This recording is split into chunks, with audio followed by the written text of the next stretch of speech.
আয়াত ৪ মিন ক্বাবলু হুদাল লিন্নাসি ওয়া আনজালাল ফুরকান ইন্নাল্লাযীনা কাফারু বিআয়াতিল্লাহি লাহুম আযাবুন শাদীদ ওয়াল্লাহু আজিজুন যু ইনতিকাম।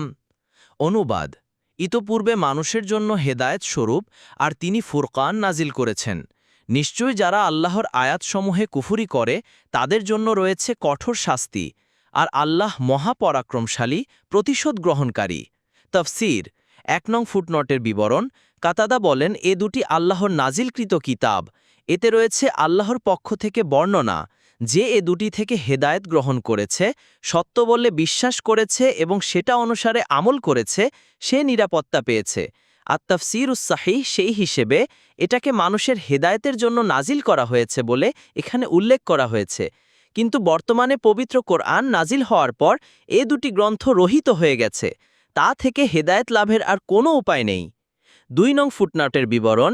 ওয়াসিলা ইবনে আসকা রাদিয়াল্লাহু আনহু বলেন, রাসূলুল্লাহ সাল্লাল্লাহু আলাইহি ওয়াসাল্লাম বলেছেন, ইব্রাহিম আলাইহিসসালামের সহিফাসমূহ রমাদান মাসের প্রথম রাত্রিতে নাজিল হয়েছিল।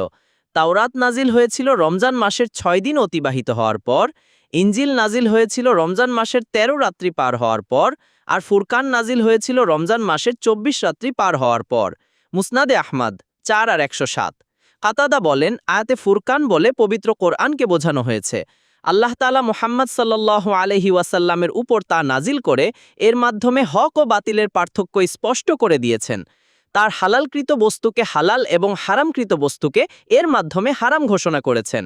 তার শরীয়তকে প্রবর্তন করেছেন, অপরাধের শাস্তি নির্ধারণ করে দিয়েছেন, কি কি জিনিস ফরজ করেছেন তা বর্ণনা করেছেন, আর তার আনুগত্যের নির্দেশ দিয়েছেন আর অবাধ্যতা হতে নিষেধ করেছেন।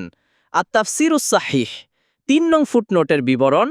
আয়াতে আল্লাহ তাআলার পরিপূর্ণ শক্তি এবং সর্ববিষয়ে সার্বিক সামর্থ্যের কথা বর্ণনা করা হয়েছে, যে তিনি মানুষকে জননীর উদরে ৩টি অন্ধকার স্তরের মাঝে কিরূপ নিপুণভাবে গঠন করেছেন।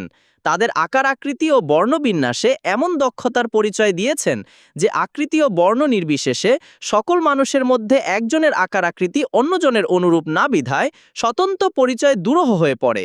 এরকম সর্বব্যাপী জ্ঞান ও পরিপূর্ণ শক্তি সামর্থ্যের যুক্তিসঙ্গত দাবি এই যে ইবাদত একমাত্র তারই করতে হবে, তিনি ছাড়া আর কারো জ্ঞান ও শক্তি সামর্থ্য এরূপ নয়। কাজেই অন্য কেউ ইবাদতের যোগ্যও নয়। মারিফুল কোরআন।